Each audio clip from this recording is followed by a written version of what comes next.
سنی اتحاد کونسل کا P T I پر خودکش حملہ۔ پی ٹی آئی کے آزاد امیدواران جو سنی اتحاد کونسل میں شامل ہوئے سب خطرے میں۔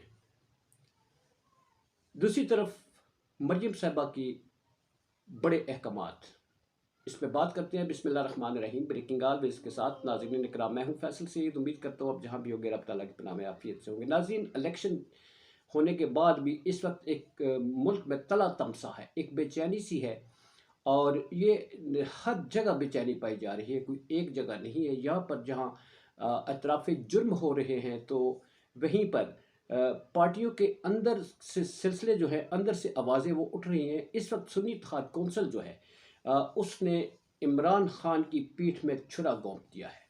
جی ہاں، سنی اتحاد کونسل جس کے اندر پی ٹی آئی کے سارے اراکین شامل ہوئے، اب سنی اتحاد کونسل کے پلیٹ فارم سے پی ٹی آئی سارے الیکشن جو ہے وہ قومی اسمبلی کا ہو یا صوبائی اسمبلیوں کے الیکشن ہو، سنی اتحاد کونسل کے پلیٹ فارم سے لڑ رہی ہے۔ مگر سنی اتحاد کونسل نے یہ کوئی ساز باز کا نتیجہ ہے، کسی دباؤ کا نتیجہ ہے، یا اس میں اصل ہے کہ اس پہ بات کرتے ہیں۔ میرا یہ چینل پلیز سبسکرائب کر دیجیے گا اور بیل آئیکن کا بٹن دباتے ہوئے تک دیکھنے کے بعد اپنی قیمتی آراء سے ضرور آگاہ کیجیے گا۔ ناظرین اکرام، سنی اتحاد کونسل جو ہے آپ کو معلوم ہے فیصلہ کیا گیا عمران خان کی طرف سے کہ چونکہ آزاد اراکین جو ہیں ان کے اڈاری مارندہ خطرہ سی، یا خریدار جنہوں نے شکرے بیٹھے ہوئے سن خریدندہ خطرہ سی کہ اے وک نہ جان، تو اس کے لیے انہوں نے وہ سارے شامل کرا دیے سنی اتحاد کونسل میں۔ حالانکہ جے یو ایچ فے بھی جو ہے ان کے ساتھ بھی رابطہ تھا، اور مولوی سراج اللہ جماعت اسلامی والے ان سے بھی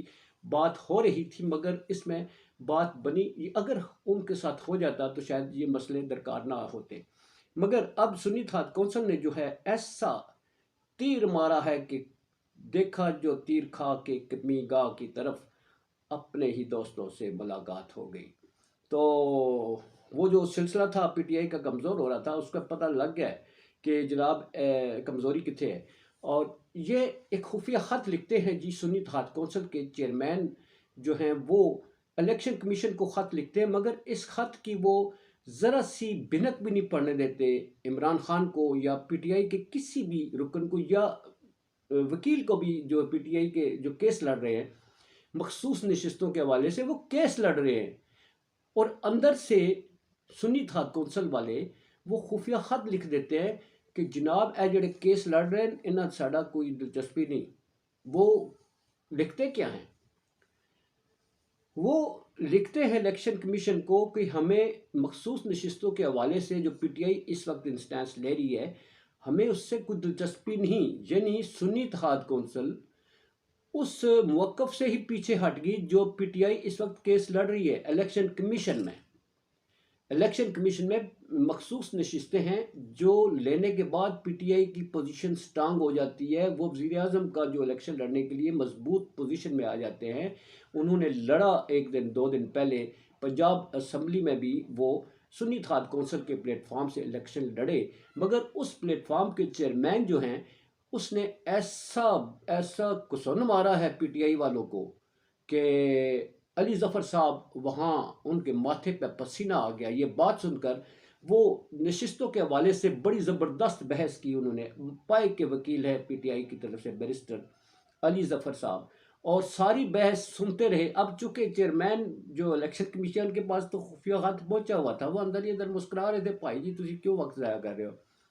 تو انہوں نے کہا، جو چیئرمین الیکشن کمیشن ہیں انہوں نے علی ظفر صاحب کو کہا، جناب آپ کی بحث اپنی جگہ، مخصوص نشستوں کے حوالے سے آپ کا جو شور شرابہ ہے وہ اپنی جگہ، مگر سنی اتحاد کونسل والے جب یہ نشستیں نہیں لینا چاہتے تو آپ زبردستی کیوں الیکشن انہیں سیٹیں دلوانا چاہتے ہیں؟ اس پہ علی ظفر صاحب جو ہے ان کا ماتھا ٹھنکا۔ انہیں تو اندرلی کہانی کا پتہ ہی نہیں تھا کیا ہو چکی ہے جی۔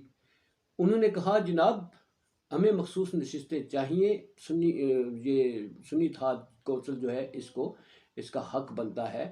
تو الیکشن کمیشن کے جو سکندر سلطان راجہ ہے چیئرمین، انہوں نے کہا، پی ٹی آئی کے جو بیرسٹر علی ظفر ہے انہوں نے کہا کہ چیئرمین سنی اتحاد کونسل نے 26 تاریخ کو ہمیں ایک خط لکھا ہے، اس خط میں انہوں نے کہا ہے کہ وہ یہ مخصوص نشستیں لینے کے لیے کوئی دلچسپی نہیں رکھتے۔ علی ظفر صاحب کی ماتھا تو ٹھنکا ہی تھا، مگر ماتھے پہ تریلی بھی آ گئی تھی کہ ایسا کب ہوا؟ تو انہوں نے کہا، علی ظفر صاحب نے، کہ مجھے ایسے کسی خط کا علم نہیں ہے۔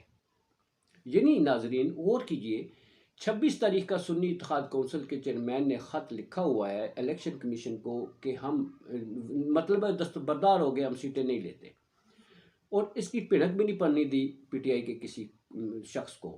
اب یہی خواہش تھی، آپ کو معلوم ہے ایم کیو ایم بھی رولا ڈال رہی تھی نہ نشستیں دی جائیں، نون لیگ والے بھی، پاکستان پیپلز پارٹی والے بھی وہ رولا ڈال رہے تھے، کیونکہ یہ نشستیں ملنے کے بعد جو تحریک انصاف ہے اس کی پوزیشن مضبوط ہوتی تھی۔ اب یہ سنی اتحاد کونسل والے ان کے ساتھ مل گئے ہیں، یا کوئی ٹیکنیکل وجہ ہے؟ ٹیکنیکل وجہ جو ہے وہ یہ بتائی جاتی ہے، جو ان کے وکلاء ہیں پیپلز پارٹی نون لیگ کے، وہ کہتے ہیں کہ سنی اتحاد کونسل والے تو ایک سیٹ بھی نہیں جیتے ہوئے، جب ایک سیٹ بھی نہیں جیتے ہوئے تو مخصوص نشستیں ان کو نہیں دی جا سکتی۔ تو یہ انہوں نے کیس کیا ہوا تھا، فیصلہ محفوظ ہو گیا ہے، مگر جو